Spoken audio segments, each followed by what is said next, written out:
another episode of Sweet Millionaire Formula, the podcast where we mix money goals with Hollywood drama and drop gems like it's hot. I'm your host, Courtney, and today we got 3 topics for you. Stack your paper, steal the wealth, and millionaire moves. So grab that drink or your pen, because guess what? We're about to get into it. I am fresh out of therapy, and I thought I would tell you guys that because hopefully it encourages you to go to therapy. But for me, I'm a multi-million-dollar woman, right? I carry myself with authority. I don't go into people's lives trying to cause mischief, havoc, and see where I can one-up somebody. I don't carry myself in a sense that I am going to sabotage you or I want what you have.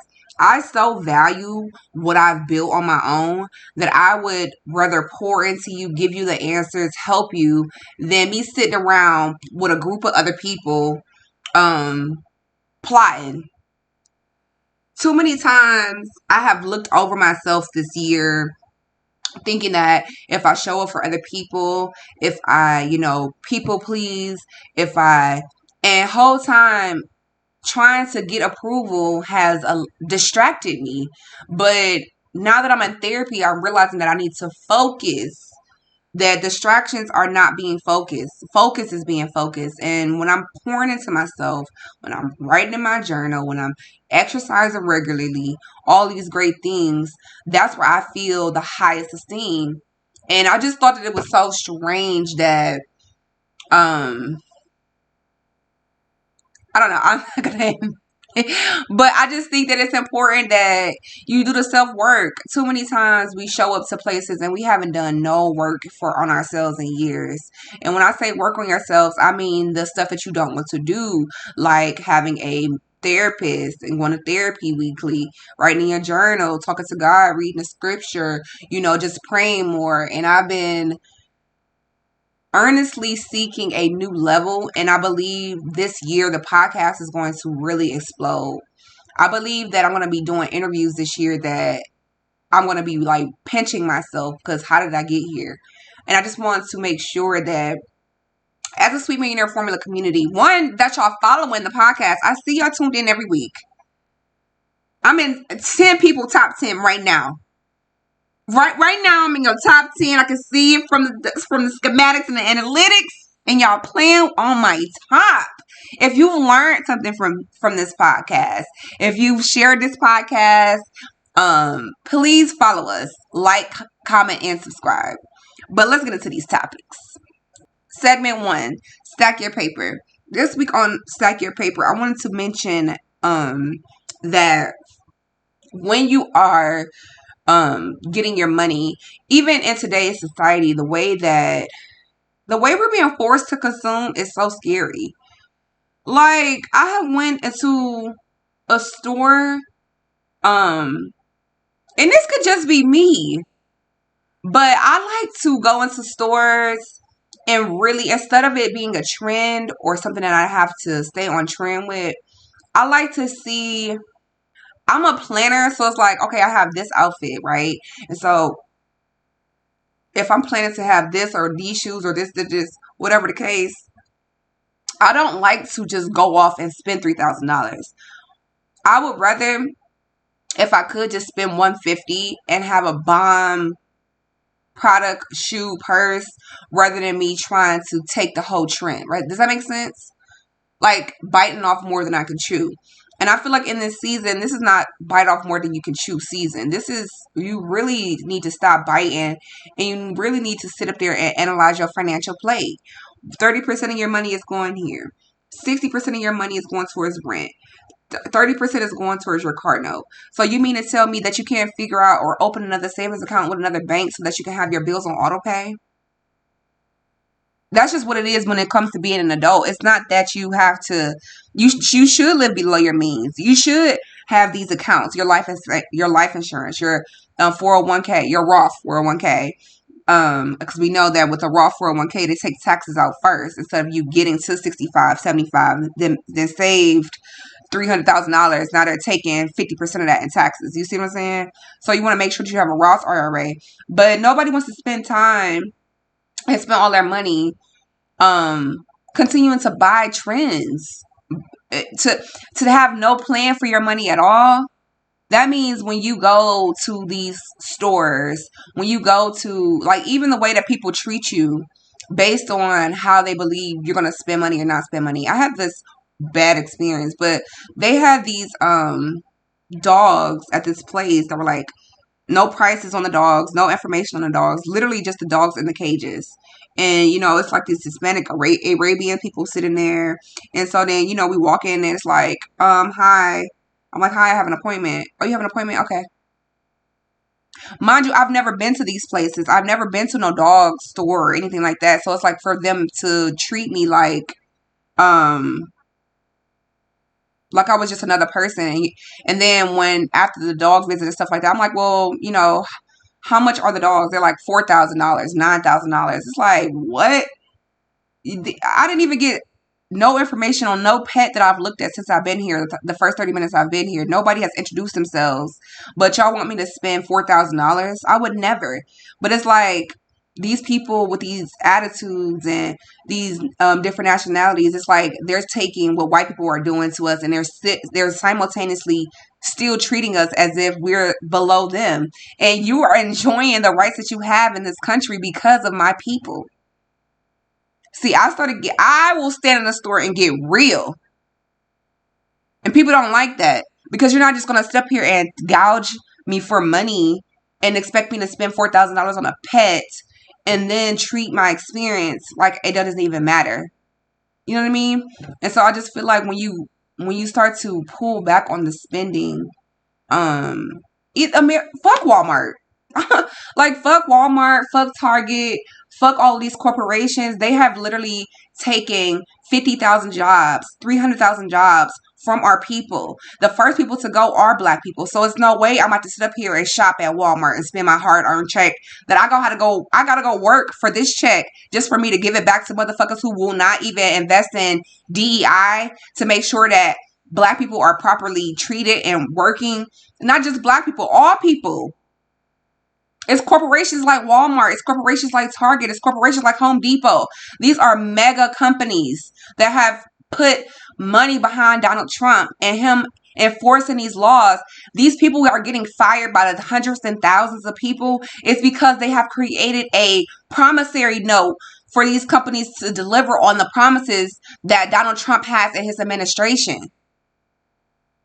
And to be oblivious in this season and continue to spend your money as if you don't understand or you just cannot fathom. Look at what they're doing and how they're treating people in America. Not only black people, Hispanic people, or this country is made up of borrowed people from all around the world. So for white people to take it upon themselves to be the gauge and switch on who has access to money, who has access to a job, when we've built. Y'all came into this country, was already stolen. Y'all brought our people over here to work and build the land and build the wealth. And then here it is. And the part that really pisses me off with the way that this society is it haven't even been 500 years since slavery.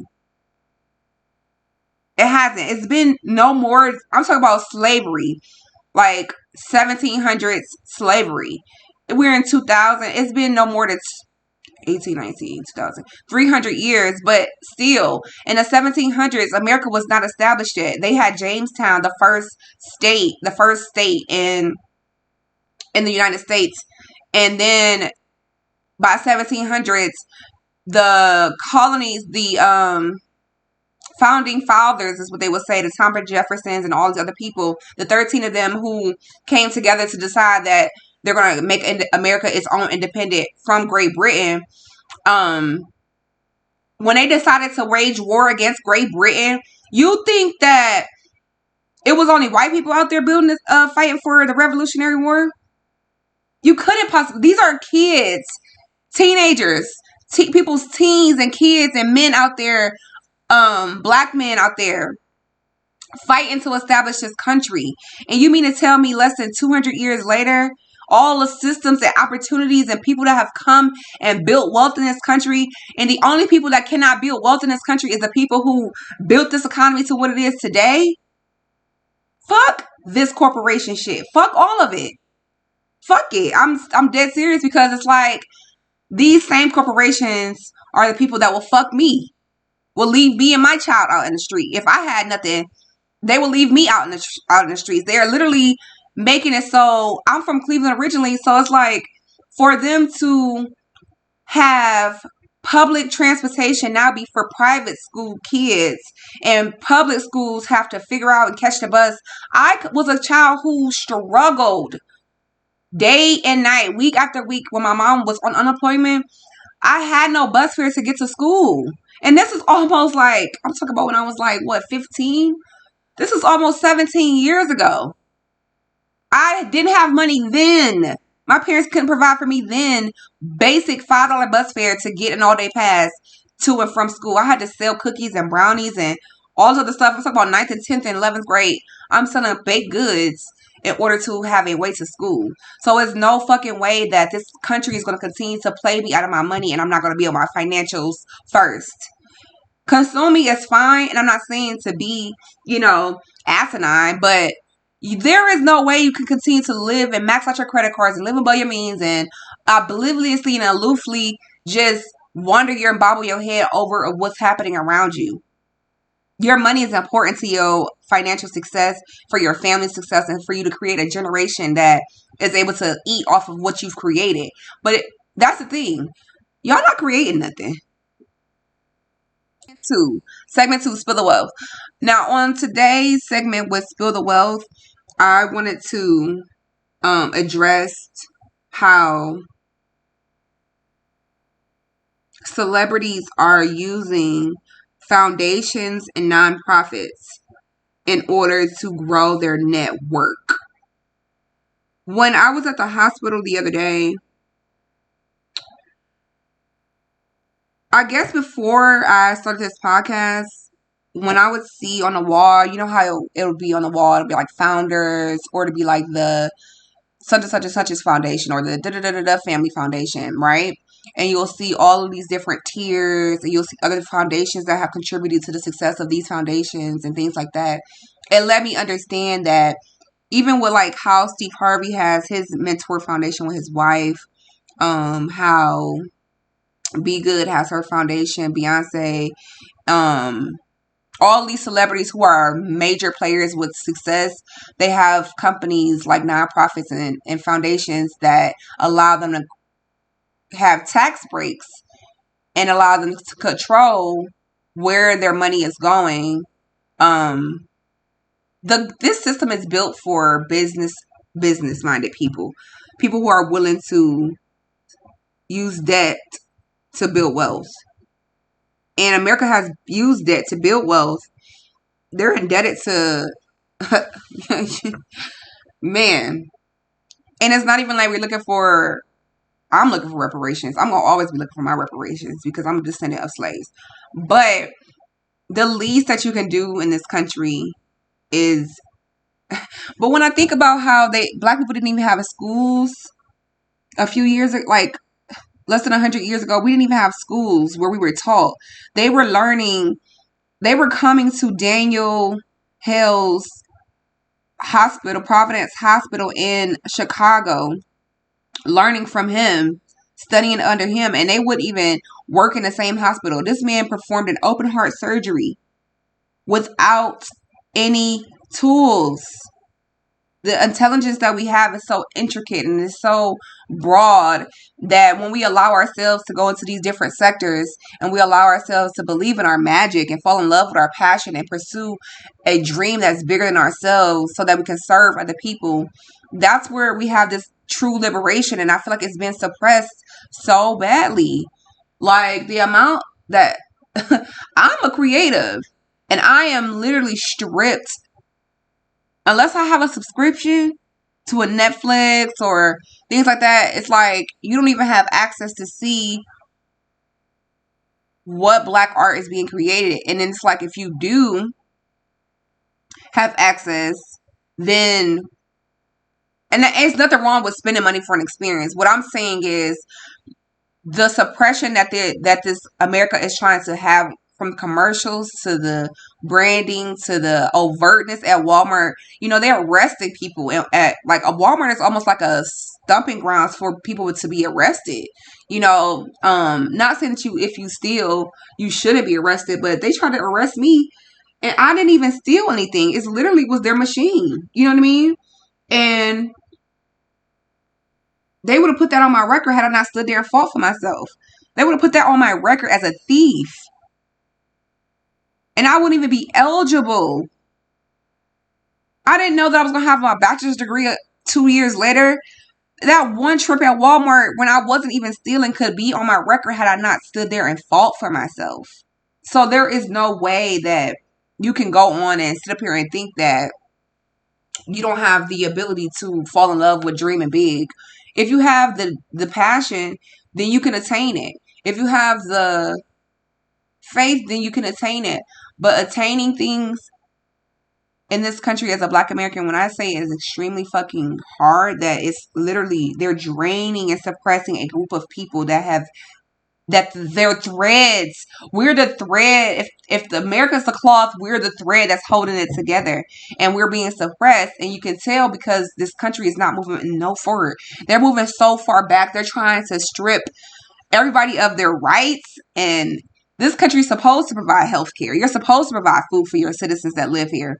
And the fact that America prints money for free and charges all these other countries in order to have the U.S. dollar, it is wicked for this country to treat people in such a way. That's why it's like you need to start an organization, a nonprofit, so that you can extract funds from the government that can be allocated towards your personal mission and your personal statement that you have in this lifetime.